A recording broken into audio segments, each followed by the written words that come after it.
Assalamu alaikum. Welcome to my YouTube channel Knowledge for Students. Students, today we are starting class number 22. And in today's class, we are going to talk about part 2 of present indefinite. Present indefinite का part 1 हमने पिछली class में पढ़ा था, तो आज की class में हम प्रेजेंट इंडेफिनेट का दूसरा पार्ट पढ़ने जा रहे हैं। सो स्टूडेंट्स, क्लास शुरू करने से पहले अगर अभी तक आप लोगों ने मेरे चैनल को सब्सक्राइब नहीं किया तो प्लीज़ सब्सक्राइब के बटन पे क्लिक कर दें, और अगर आपको मेरी वीडियोस पसंद आ रही हैं तो प्लीज़ ज़रूर लाइक के बटन पे क्लिक करो यार। और अगर आपको सीखने को मिल रहा है इन क्लासेस से तो अपने दोस्तों के साथ भी शेयर करें, ताकि ये नॉलेज सिर्फ आप तक महदूद ना रहे बल्कि उन तक भी पहुंच सके। और अगर आपको कोई मसला मसाइल हो रहा है तो प्लीज़ कमेंट्स बॉक्स में जाके ज़रूर कमेंट्स करें। तो चलें गाइस, हम स्टार्ट करते हैं पार्ट 2 प्रेजेंट इंडेफिनेट का। So students, present indefinite part 2।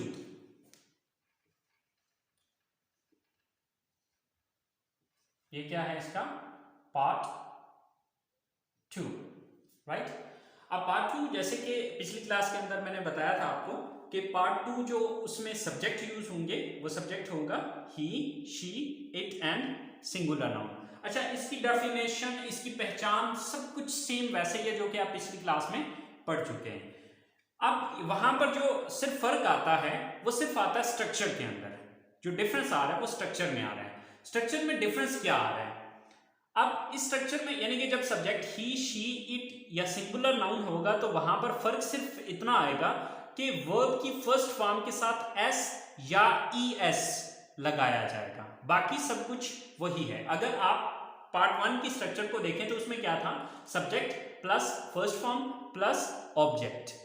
अब आज की स्ट्रक्चर में फर्क सिर्फ इतना है कि यहां पे हम क्या कर रहे हैं? सब्जेक्ट, फर्स्ट फॉर्म, एस या एस के साथ। सिर्फ ये चीज, एक जो नई चीज या चेंज आ रहा है वो सिर्फ इस चीज का है और कोई डिफरेंस नहीं है। पार्ट 1 और पार्ट 2 में कोई लंबी चौड़ी कहानी नहीं है, कोई लंबा चौड़ा डिफरेंस नहीं है। फर्क सिर्फ आता है एस या ईएस का, दैट्स इट। इसके अलावा इसमें कोई चेंज नहीं है, बाकी वही है। अगर आप एस या ईएस को हाइड कर देते हैं या यहां से रिमूव कर देते हैं तो ये स्ट्रक्चर आपकी पार्ट 1 की बन जाएगी, ठीक है। और अगर आप एस या ईएस को छोड़ देते हैं यानी कि लगा देते हैं, यहां पर लिख देते हैं, तो ये क्या हो जाएगा? ये पार्ट 2 की स्ट्रक्चर बन जाएगी, ठीक है। अच्छा, अब हमें ये चीज समझनी है, जैसे कि अब आपके जहन में एक सवाल आना चाहिए था कि सर हमें कैसे पता चलेगा कि किस वर्ब के साथ हमने एस लगाना है और किस वर्ब के साथ ईएस लगाना है। तो डियर, उसके लिए मैं आपको रूल बता रहा हूं कि कहां पर एस लगाना है और कहां पर ईएस लगाना है। आपने देखना है वर्ब के आखिरी स्पेलिंग। अगर वर्ब के लास्ट स्पेल जो है वो S, S H, C H, X या ओ, इनमें से कोई भी आखिरी स्पेल में से आ रहा है तो उसके साथ आप ईएस का इजाफा करेंगे। यानी कि जितने भी वर्ब्स जिनके लास्ट पर इन 5 में से कोई भी स्पेलिंग आ रहा है तो उसके साथ आपने क्या करना है? ईएस का इजाफा करना है, वरना सिर्फ एस का, ठीक है। ईएस का इजाफा कहां पर होगा? जहां पर वर्ब के आखिरी spell S, S H, C H, X या फिर ओ, इनमें से इन 5 में से जो भी लास्ट स्पेल जिस वर्ब के एंड पे आ रहे होंगे वहां पर हमें ईएस लगाना होगा, वरना हम सिर्फ एस का इजाफा करेंगे। मिसाल के तौर पे टीच। अब ये टीच है तो इसके आखिरी जो 2 स्पेल हैं वो क्या है? C H. तो ये देखें सी एच, अगर सी एच आ रहा हो तो उसके साथ किसका इजाफा करेंगे? ईएस का इजाफा करेंगे। तो यहां पर मुझे क्या करना पड़ेगा? ईएस लगाना पड़ेगा। सिर्फ अकेला एस मैं यहां पर नहीं लगा सकता। इसी तरह से फर्ज करें हमारे पास एक वर्ब है गो, तो आप देखिए गो का जो लास्ट स्पेल है वो ओ है, ओ, ठीक है। तो अब इसका आखिरी स्पेलिंग ओ आ रहा है तो इसके साथ फिर मुझे ईएस लगाना पड़ेगा। इसी तरह से हमारे पास एक वर्ब है मिक्स, ठीक है। तो अब मिक्स का जो आखिरी स्पेल है वो एक्स है, ओके। सो अब मुझे यहां पर ईएस का इजाफा करना पड़ेगा जब सब्जेक्ट ही, शी, इट या सिंगल नेम, सिंगुलर नाउन का मतलब होता है एक नाम, ठीक है। सो एक नाम जब होगा तो उस सूरत में एस या ईएस लगाना पड़ेगा। अच्छा, अब ये तो हमने सारे ईएस वाले देखे, 1-2 हम देख लेते हैं जहां पर हमने सिर्फ एस लगाना है। मिसाल के तौर पे हमारे पास जो नेक्स्ट वर्ब है वो है वर्क। अब देखिए वर्क के एंड पे इन 5 में से कोई भी नहीं है, ना एस है, ना एस एच है, ना सी एच है, ना एक्स है, ना ही ओ है। तो यहां पर मैं ई एस का इजाफा नहीं बल्कि सिर्फ एस का इजाफा करूंगा। तो अब इसको WORKS वर्क्स कर दूंगा, ठीक है। सेम लाइक दैट फर्स्ट करें हमारे पास एक वर्ब है रेन, यानी कि बारिश होना। तो अब इसके एंड पे इन 5 में से कोई भी नहीं आ रहा, तो मैं सिंपल एस लगाऊंगा। तो आई होप सो आपको इस एस या ई एस वाले चक्कर की समझ आ गई होगी। तो चले हम सेंटेंसेस बना के देखते हैं कि हम इसके सेंटेंसेस किस तरह से बनाएंगे। सो स्टूडेंट्स, आयशा अपना वक्त जाया करती है। सो यहां पर सब्जेक्ट क्या है? आयशा।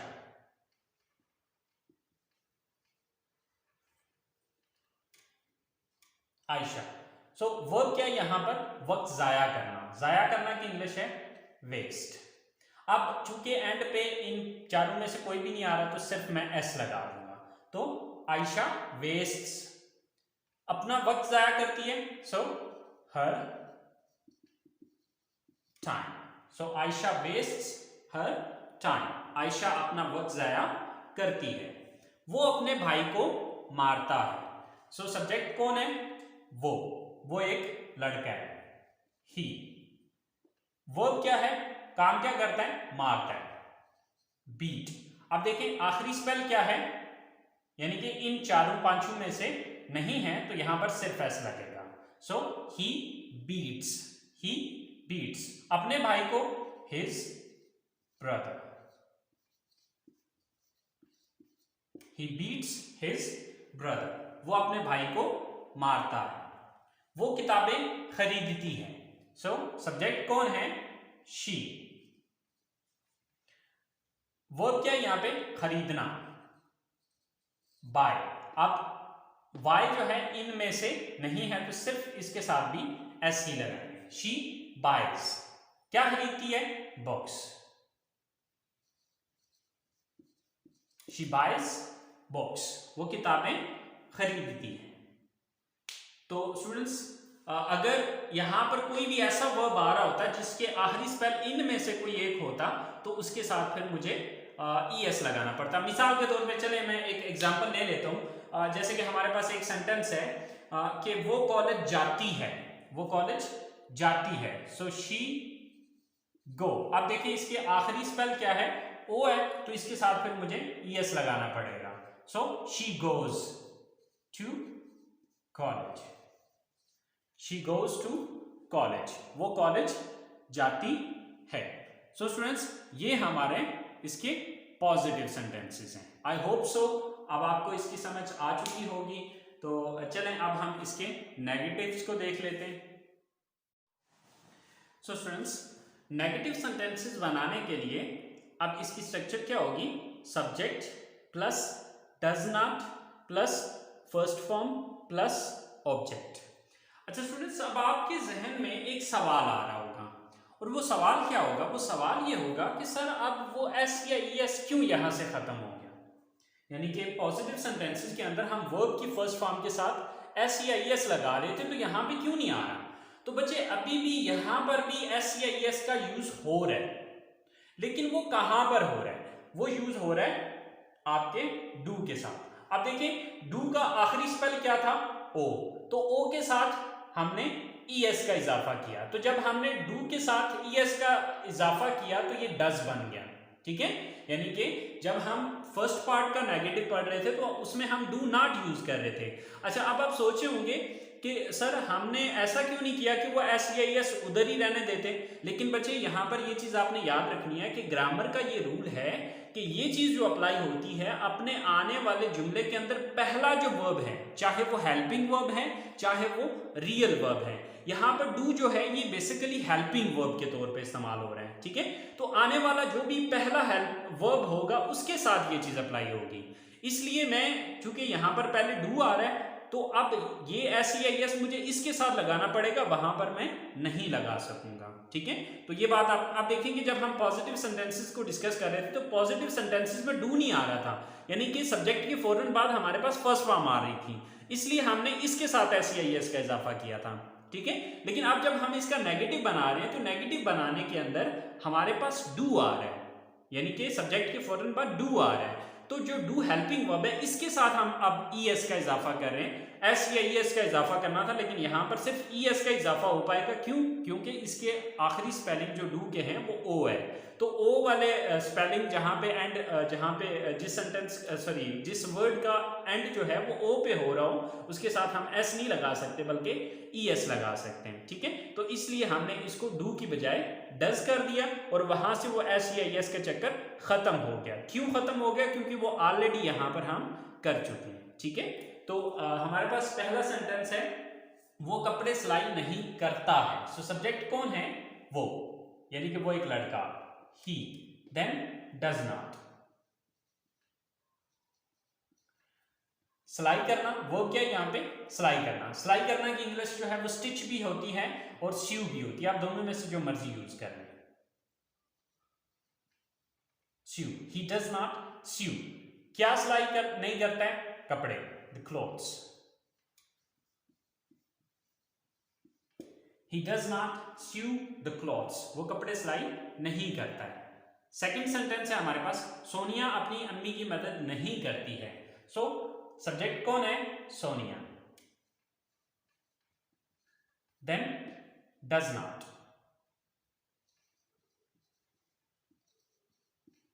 वर्ब क्या है यहां पे? मदद करना, help. Sonia does not help, किसकी मदद नहीं करती? अपनी अम्मी की, her mother.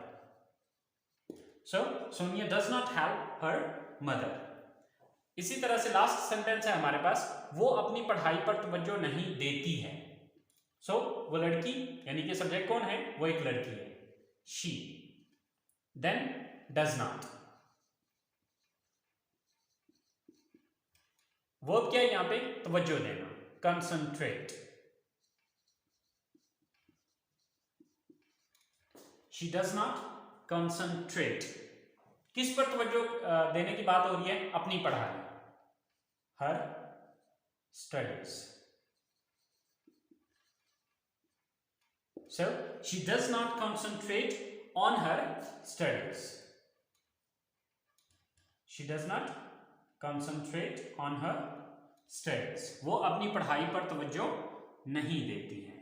So students, I hope so आपको do और does का चक्कर समझ में आ गया होगा कि ये does कैसे बना या किस वजह से बना, ठीक है। तो ये चीज याद रखनी है कि does कहां पर आएगा? जब सब्जेक्ट he, she, it या सिंगल नेम होगा तो वहां पर आपने does not लगा देना है। सो स्टूडेंट्स, ये हमारे नेगेटिव सेंटेंसेस हैं और अब हम इसके लास्ट सेंटेंसेस पढ़ते हैं, इंट्रोगेटिव सेंटेंसेस। तो जैसे कि इंट्रोगेटिव सेंटेंसेस का आपको ऑलरेडी पता है कि नेगेटिव के अंदर जिस लफ्ज के बाद नॉट लगाया हुआ है उसी लफ्ज को उठा के जुमले के शुरू में ले आना है। तो यहाँ पर हमने नॉट किसके बाद लगाया था?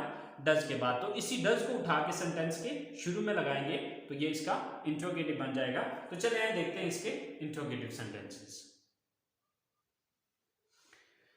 सो स्टूडेंट्स, इंट्रोगेटिव सेंटेंस बनाने के स्ट्रक्चर क्या है? First of all does, then subject, then first form of the verb and then object and at the end there is a question mark. So हमारे पास सबसे पहला सेंटेंस है, क्या वो मोबाइल फोन मरम्मत करता है? सो सबसे पहले डज, देन सब्जेक्ट कौन है? वो, यानी कि वो एक लड़का है, डज ही। वर्ब क्या है यहां पे? मरम्मत करना, mobile phone repair. Does he repair, मरम्मत करना की इंग्लिश क्या होती है? रिपेयर। डज ही रिपेयर, क्या रिपेयर करने की बात हो रही है? Mobile phone.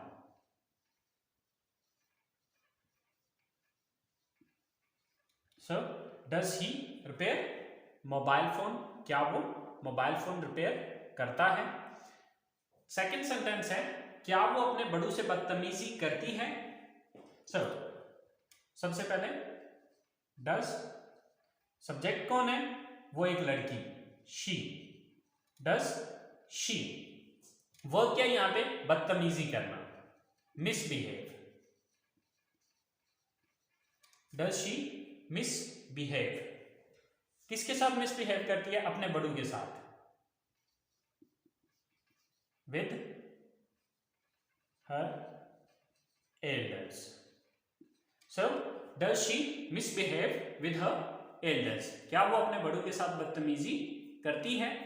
लास्ट सेंटेंस है हमारे पास, वो क्यों कपड़े धोती है, वो क्यों कपड़े धोती है। अच्छा, अब इस सेंटेंस के अंदर हमारे पास क्वेश्चन वर्ड आ रहा है, तो यहां पर जैसे कि पिछली क्लास में मैंने आपको बताया था कि क्वेश्चन वर्ड जो है वो इसी सिंपल इंटरोगेटिव सेंटेंस के शुरू में आएगा। तो सबसे पहले क्यों की इंग्लिश आएगी, क्योंकि क्यों जो है वो एक क्वेश्चन वर्ड है, ठीक है। तो क्यों की इंग्लिश क्या है, वाई। अब इसके बाद ये स्ट्रक्चर लगेगी, why does, why does. Subject कौन है, वो शी। वाई डज शी, क्या करती है, काम कौन सा करती है, वर्क क्या है यहाँ पे, वॉश, धोती है। वाई डज शी वॉश, क्या धोती है, कपड़े। Why does she wash the clothes. So why does she wash the clothes. So students, ये इसके इंट्रोगेटिव सेंटेंसेस हैं। आई होप सो आपको प्रेजेंट इंडेफिनिट टेंस का जो सेकंड पार्ट है वो समझ में आ गया होगा। अगर फिर भी आपको कोई चीज़ समझ में नहीं आई है तो प्लीज़ आप लोग कमेंट्स बॉक्स में जाके कमेंट्स कर सकते हैं। अगर पहला पार्ट समझ आ गया तो पार्ट 1 और पार्ट 2 के अंदर जैसे कि मैंने बताया कि सिर्फ एस या यस का ही डिफरेंस आ रहे हैं, ठीक है। बाकी जो उसकी डेफिनेशन है, जो उसकी पहचान है, वो सब कुछ सेम वैसी ही है जो कि पार्ट 1 की है। तो चलें आज की क्लास को यहीं पे स्टॉप करते हैं। इंशाल्लाह ज़िंदगी रही तो अगली क्लास के साथ हाजिर होंगे। तब तक के लिए अपना बहुत सारा ख्याल रखिएगा, दुआओं में याद रखिएगा। अल्लाह हाफिज़।